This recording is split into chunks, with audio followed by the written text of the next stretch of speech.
اللہ تعالیٰ سورۃ القصص آیت 4 میں فرماتے ہیں، یقیناً فرعون نے زمین میں سرکشی کر رکھی تھی اور وہاں کے لوگوں کو گروہ گروہ بنا رکھا تھا اور ان کے ایک فرقے کو کمزور کر رکھا تھا اور ان کے لڑکوں کو تو ذبح کر ڈالتا تھا اور ان کی لڑکیوں کو زندہ چھوڑ دیتا تھا۔ بلا شک و شبہ وہ تھا ہی فساد کرنے والوں میں سے۔ اس نے لوگوں کے گروہ اور جماعتیں بنا رکھی تھی۔ فرعون کے زمانے میں بنی اسرائیل سب سے حقیر اور کم درجہ قوم تھی۔ فرعون نے انہیں حد درجے ذلیل اور بے عزت بنا رکھا تھا۔ سبھی کو معاشرے میں نچلے طبقے میں شمار کیا جاتا تھا، جبکہ مصر میں یہی لوگ شاہانہ زندگی گزارا کرتے تھے۔ فرعون نے اعلان کرا رکھا تھا کہ بنی اسرائیل سب کے سب غلام ہیں۔ وہ ان سے زر خرید غلاموں کی طرح مزدوری لیا کرتا تھا۔ ان کی عورتوں سے لونڈیوں باندیوں جیسا برتاؤ کیا جاتا تھا۔ وہ جو چاہتا تھا ان سے کرتا تھا۔ اس نے یہ حکم اپنی رعایا میں عام دے رکھا تھا۔ مصر کے باشندے اعلیٰ درجے کے لوگ سمجھے جاتے تھے، وہ قبطی کہلاتے تھے۔ فرعون نے بنی اسرائیل کو غلام اور محکوم بنا رکھا تھا اور انہیں ہر طرح سے کمزور کر دیا تھا۔ اللہ تعالیٰ سورۃ القصص آیت 4 میں فرماتے ہیں، يستضعف طائفة منهم، اور اس نے ان میں سے ایک فرقے کو کمزور کر رکھا تھا۔ بنی اسرائیل اس ذلت سے نجات پانے کا انتظار کر رہے تھے، اور اس کی وجہ یہ تھی کہ انہیں ایک بشارت ملی ہوئی تھی۔ اس کے مطابق ان کا نظریہ تھا کہ فرعون کے گھر سے ایک بچہ نکلے گا جو انہیں نجات دلائے گا، اور یہ بھی بیان کیا جاتا ہے کہ یہ بشارت انہیں اس طرح ملی تھی کہ خود فرعون نے خواب دیکھا تھا کہ بیت المقدس سے آگ نکل کر مصر کی جانب بڑھتی چلی آ رہی ہے۔ وہ آگ مصر میں موجود تمام لوگوں کو جلائے ڈالتی ہے، مگر اس آگ سے بنی اسرائیل کے گھر محفوظ رہتے ہیں۔ فرعون نے اس خواب کی تعبیر کاہنوں سے پوچھی۔ وہ کاہن اس کے نزدیک عالم تھے۔ انہوں نے خواب کی تعبیر یہ بتائی کہ بنی اسرائیل میں ایک بچہ ایسا پیدا ہونے والا ہے جس کی وجہ سے مصریوں کی ہلاکت ہوگی۔ یہ تعبیر سن کر فرعون ڈر گیا۔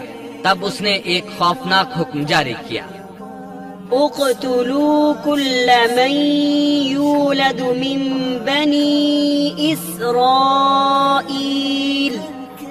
بنی اسرائیل میں جو بچہ پیدا ہو اسے قتل کر دیا جائے۔ اللہ کی قدرت دیکھیے کہ ہارون علیہ السلام اس سے پہلے پیدا ہو چکے تھے اور موسیٰ علیہ السلام کی والدہ امید سے تھی۔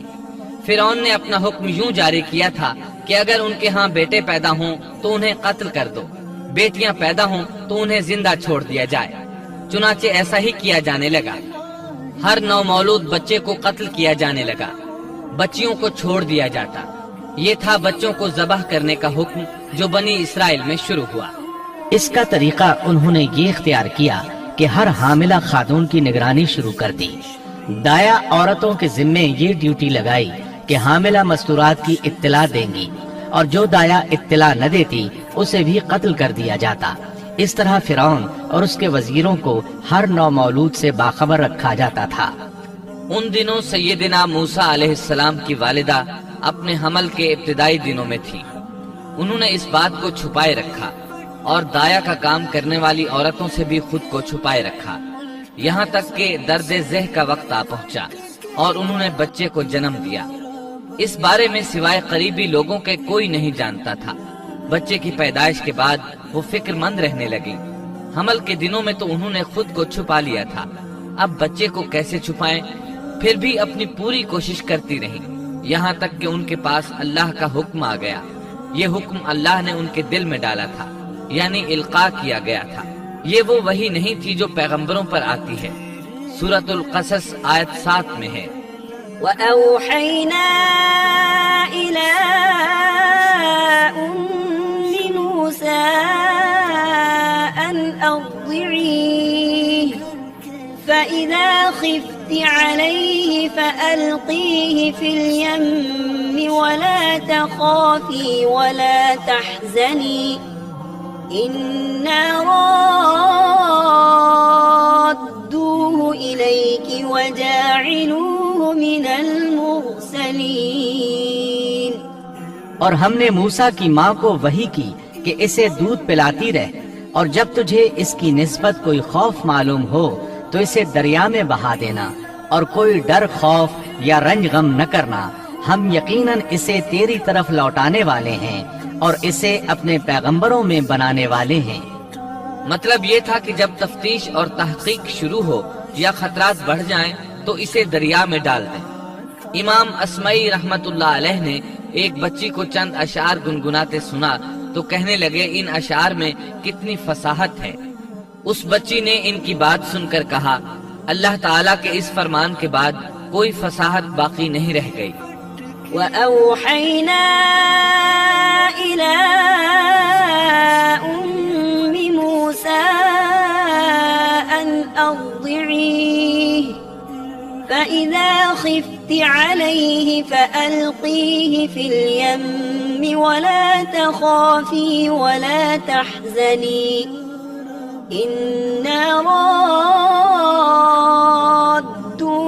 إِلَيْكِ وَجَاعِلُوهُ مِنَ الْمُرْسَلِينَ۔ اس آیت مبارکہ میں بیک وقت دو خبریں، دو احکام، دو حکم امتناعی اور دو بشارتیں ہیں، یعنی ہم نے موسیٰ کی ماں کو وحی کی کہ اسے دودھ پلاتی رہے۔ یہ دو خبریں ہیں، اور جب تجھے خوف محسوس ہو تو اسے دریا میں بہا دے، یہ دو حکم ہیں۔ کوئی خوف نہ کھا اور کوئی غم نہ کر، یہ دو امتناعی حکم ہیں۔ ہم یقیناً اسے تیری طرف لوٹانے والے ہیں اور اسے اپنے پیغمبروں میں سے ایک پیغمبر بنانے والے ہیں، یہ دو بشارتیں ہیں۔ اور پھر واقعی تلاش شروع ہو گئی، بنی اسرائیل پر سختی کی گئی۔ موسیٰ علیہ السلام کی ماں نے اللہ کے حکم کے مطابق بچے کو صندوق میں رکھا اور دریا میں چھوڑ دیا۔ ساتھ ہی موسیٰ علیہ السلام کی بہن سے کہا تو بھی اس کے پیچھے پیچھے چلتی جا۔ چنانچہ وہ دریائے نیل کی موجوں میں چلے اور ان کی بہن کنارے کنارے چلی، اپنے بھائی کی نگرانی کرتی جا رہی ہے کہ دریا میں ڈالنے کے بعد کیا بنتا ہے۔ اللہ تعالیٰ سورۃ القصص آیت 11 میں فرماتے ہیں وقالت لأخته قصيه فبصرت به عن جنب وهم لا يشعرون۔ موسیٰ کی والدہ نے ان کی بہن سے کہا تو اس کے پیچھے پیچھے جا، تو وہ اسے دور ہی دور سے دیکھتی رہی اور فرعونیوں کو اس کا علم بھی نہ ہوا۔ صندوق بہتا ہوا فرعون کے محلات کے قریب آن ٹھہرا۔ محلات دریائے نیل کے کنارے تھے۔ اللہ تعالیٰ سورۃ القصص میں فرماتے ہیں آخر فرعون کے آدمیوں نے صندوق اٹھا لیا، آخرکار یہی بچہ ان کا دشمن ہوا اور ان کے رنج کا باعث بنا۔ اب وہ اس کی بھلائی چاہ رہے ہیں، لیکن وہی فرعونیوں کے لیے وبال جان بننے والا تھا۔ اللہ سورۃ القصص آیت 8 میں فرماتے ہیں إن فرعون وهامان وجنودهما كانوا خاطئين۔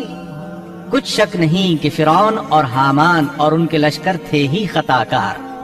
فرعون کی بیوی نے فوراً پہچان لیا کہ یہ بچہ بنی اسرائیل میں سے ہے، چنانچہ اس نے کہا وقالت امرأة فرعون قرة عين لي ولك لا تقتلوه عسى أن ينفعنا أو نتخذه ولدا وهم لا يشعرون۔ اور فرعون کی بیوی نے کہا یہ تو میری اور تیری آنکھوں کی ٹھنڈک ہے، اسے قتل نہ کرو، بہت ممکن ہے یہ ہمیں کوئی فائدہ پہنچائے یا ہم اسے اپنا بیٹا ہی بنا لیں، اور یہ لوگ شعور ہی نہیں رکھتے تھے۔ مطلب یہ کہ اس پورے معاملے میں اللہ تعالیٰ کی تدبیر سے انہیں آگاہی نہیں تھی۔ اس پر فرعون نے کہا یہ صرف تیری آنکھوں کی ٹھنڈک ہے، میری نہیں۔ میں نہیں چاہتا بنی اسرائیل کا کوئی بچہ میری نگرانی میں پلے، لہٰذا یہ صرف تیری ہی آنکھوں کی ٹھنڈک ہے۔ ابن عباس رضی اللہ عنہما فرماتے ہیں اگر فرعون یہ بات کہہ دیتا کہ یہ میری بھی آنکھوں کی ٹھنڈک ہے تو اللہ تعالیٰ اسے ہدایت دے دیتا، لیکن اس نے یوں کہا یہ صرف تیری آنکھوں کی ٹھنڈک ہے، میری نہیں۔ اور پھر ہوا بھی یہی، موسیٰ علیہ السلام آسیہ کی آنکھوں کی ٹھنڈک بن گئے، فرعون کی آنکھوں کی ٹھنڈک نہ بنے۔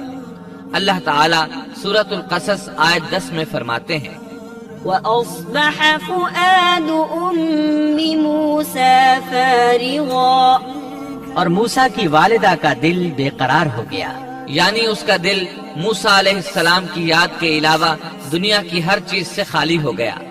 ماں کی محبت اور ماں کے دل کا حال ذرا دیکھیے، مصیبت میں اس پر کیا گزرتی ہے۔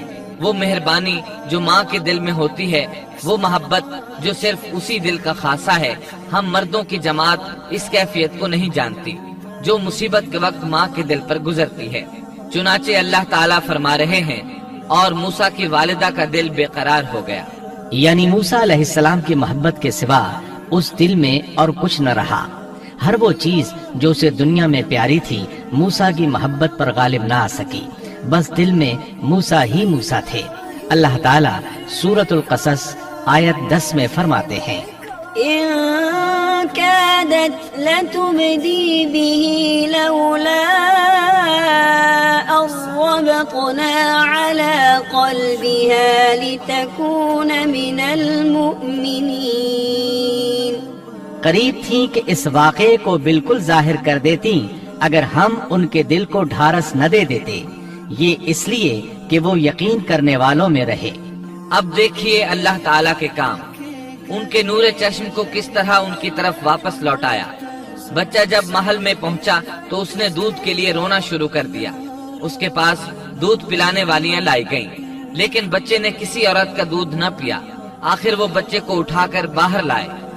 اللہ آیت 12 میں فرماتے ہیں، وحرمنا عليه المراضع من قبل۔ اور ان کے پہنچنے سے پہلے ہم نے موسیٰ پر دائیوں کا دودھ حرام کر دیا تھا۔ جو عورت بھی آپ کو دودھ پلانے کی کوشش کرتی ناکام ہو جاتی۔ اب ظاہر ہے یہ رکاوٹ تو اللہ تعالیٰ کی طرف سے تھی، کوئی دودھ پلانے میں کامیاب ہو بھی کیسے سکتی تھی۔ ادھر موسیٰ علیہ السلام کی بہن دور کھڑی یہ سب دیکھ رہی تھی۔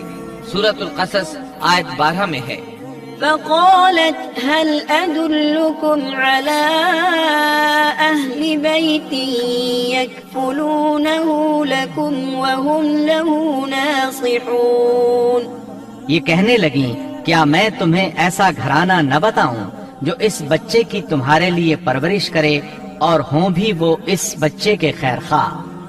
انہوں نے پوچھا، اے بچی تو کیسے جانتی ہے کہ وہ اس بچے کی خیر خواہی کریں گی؟ بچی نے جواب دیا، اس لیے کہ وہ ایک غریب گھرانہ ہے۔ جب انہیں معلوم ہوگا کہ یہ بچہ فرعون کے گھر سے آیا ہے تو انہیں انعام و اکرام ملنے کی امید رہے گی۔ اس گھر میں ایک نیک سیرت خاتون ہے، وہ اس بچے کو بخوشی دودھ پلانا قبول کرے گی۔ انہوں نے کہا چلو ٹھیک ہے۔ چنانچہ آپ کی بہن انہیں گھر لے آئی۔ والدہ محترمہ نے بچے کو دودھ پلایا تو آپ نے فوراً دودھ پینا شروع کر دیا۔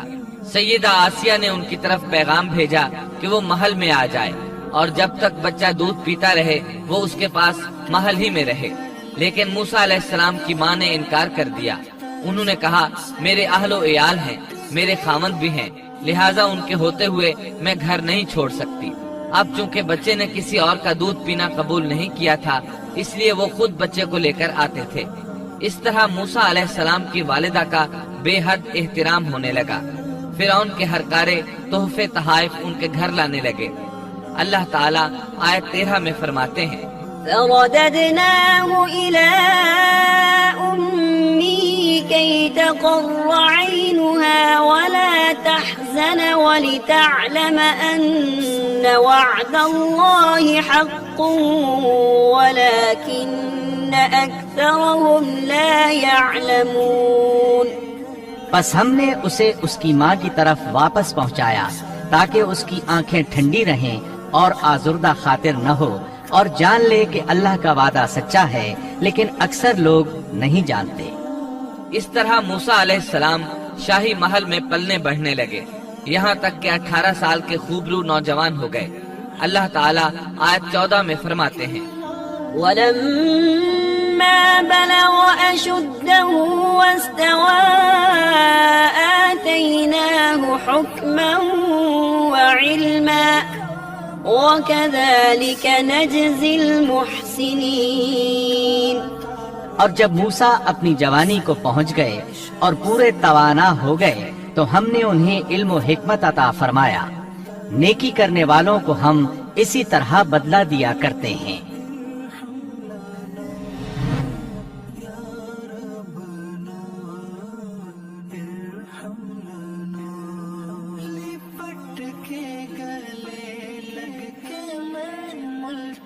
عزم سے لپٹ کے گئے